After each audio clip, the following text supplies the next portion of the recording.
कर्नाटक राज्याचे माजी मंत्री लोकनायक डॉक्टर भीमण्णा खंड्रे यांना वारकरी संप्रदायाच्या वतीनं भावपूर्ण श्रद्धांजली अर्पित करतो.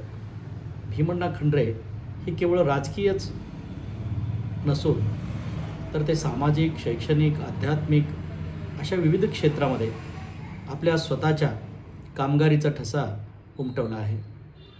लोकनायक भीमण्णा खंड्रे हे भालकी तालुक्यासारख्या महाराष्ट्र कर्नाटकाच्या सीमेवर असलेल्या भागातून संपूर्ण कर्नाटक राज्यामध्ये आपलं एक नावलौकिक, आपल्या या भालकी तालुक्याचं नावलौकिक त्यांनी मिळवून दिलेलं आहे. भालकीसारख्या या भागामध्ये त्यांनी आपल्या कालावधीमध्ये RTO ऑफिस असेल, बस डिपो असेल, अग्निशामक दल असेल, अशा विविध महत्त्वपूर्ण कार्यालयाची स्थापना त्यांच्या कार्यकाळामध्ये झालेली आहे.